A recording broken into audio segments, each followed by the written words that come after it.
Today I'm going to walk another section of the Pennine Way. My starting point will be Edale, which is the start of the Pennine Way, and I'm going to walk as far as Kinder Downfall, and then I'm going to return across Kinder Scout and back to Edale.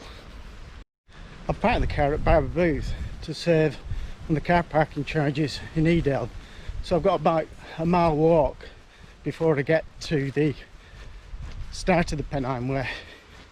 But it's quite pleasant at the moment, though it is threatening rain. What I can see in front of me is, I think it's Grindsbrook, Clough, and that will be my return route back to Edale after I've traversed Kinder Scout. Well, there's certainly plenty of people camping here in Edale. Here we are, Edale Village, and the pub, the Old Nag's Head. So we shall head over and make a start on today's journey.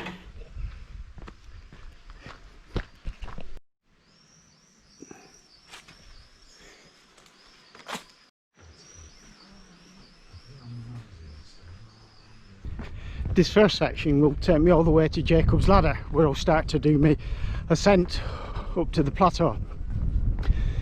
This first bit is, I don't think it's very interesting at all. It's easy walking, it's well walked, and until we get higher up, I don't think there'll be a great deal to see.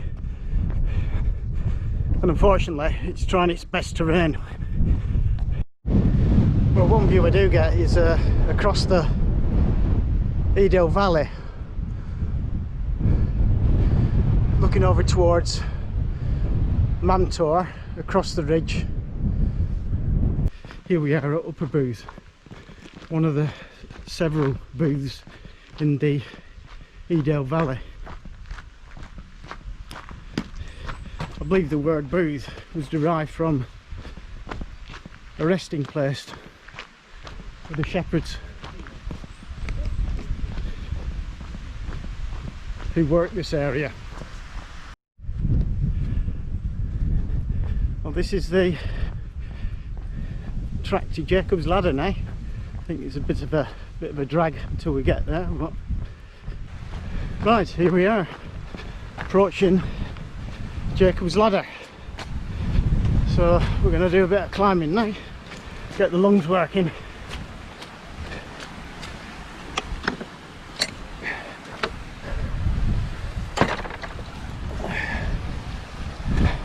I think this is an old peckhorse bridge.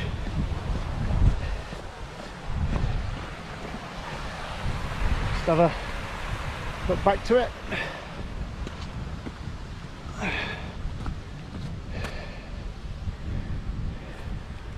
Right, let's see what we can do. Well, we're not at the top yet, we've still got a bit of ascent to do. I've just stopped to get a view down the valley back towards Edale, and if we look around at the top, you can see that there's low cloud. Well, we're not too far off the top now. That's looking back what we've just done, and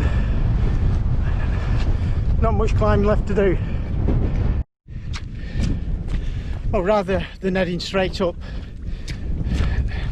to the Kinder Plateau, we're just going to take a look at Edale Cross, an old boundary stone. It's only a short detour, so let's have a look. Well, here we are at the top of the pass now. If we carry on, we go straight down into Hayfield. Anyway, this is Edale Cross. Right, joining the Pennine Way again. We've just walked over Swine's Back from Edale Cross. And now it should be easy walking to Kinder Downfall. Well, these are the Edale rocks in the mist. Well, this is the trig point at Kinderlow, but at 633 metres above sea level. It's not the highest point on Kinder Scout.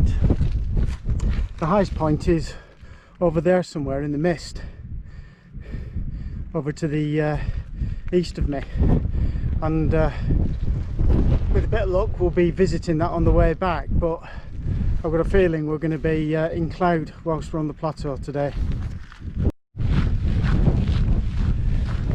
Well, I've read that the Kinder Plateau is the largest continuous piece of ground, up to 2,000 foot above sea level in England. Well, here we are at Kinder Downfall, and we're looking towards Hayfield, and as you can see, you can't see anything. The only point of really coming here was for the views.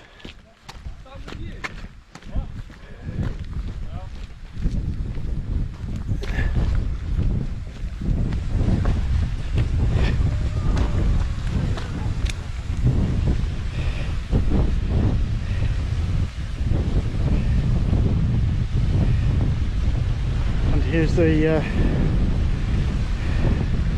River Kinder flowing off the plateau. Well, Kinder Downfall is as far as we're going on the Pennine Way, so it's time to head back, and the route back will be across Kinder Scout itself, so this should be quite interesting route finding, certainly in this weather. I think the route is more or less to follow this river, but it's going to become progressively wet underfoot. Anyway, it's a lot more interesting than just walking along the edge. I think the easiest way is just to walk in the river. It's not very deep, so it might be the best way. Well, this is a much more interesting way over the moor, but you hit these really boggy bits, but it's quite fun really. Well, here it is, the highest point on Kinder Scout. Took a bit of finding, but allegedly this is the highest point in England south of the Yorkshire Dales. The views aren't brilliant though. Right, I've just got to find my way off now. Well, we're almost back to the southern edges of Kinder Scout now, and ping chair ahead, and we'll get back on the edge and we'll start walking round to Grindsbrook Clough. Well, these stones ahead, the wool packs. I just have to weave my way through them so we find a suitable way through. There's some really quite weird shapes.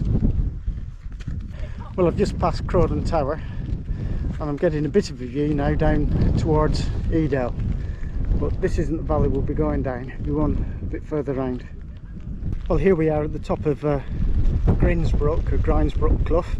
I'm not sure how you pronounce it. I think this would be a lot easier coming up than what it is going to be going down. Must admit, sometimes I just don't like these descents, and I'd rather be coming up the other way. Well, that's the view back up the clough. Past quite a few people coming down, but I think I've got a fair distance yet to go. Well, this path is incredibly busy. Most people are coming up it rather than going down. I haven't actually walked this path for many years. I used to come here after work back in the 1980s. Well, I'm not too far from Edale now, and if you were starting this walk at Edale, it would be about 10.5 miles long. I've added on another 2.5 miles by parking at Barbara Booth, but I must admit I don't really rate this walk at all. For me, the most interesting bit was the traverse of Kinder Scout and trying to find that little cairn, the highest point. But all the other paths, the area is just far too busy. I'm pretty sure if I'd have gone up Clough today, I wouldn't have seen many people. But anyway, I've achieved what I set out to achieve, and that was to do that first section of the Pennine Way. Another weekend I'll be returning to Kinder Downfall and continuing my journey along the Pennine Way, but hopefully in some better weather, and hopefully I'll have some better views.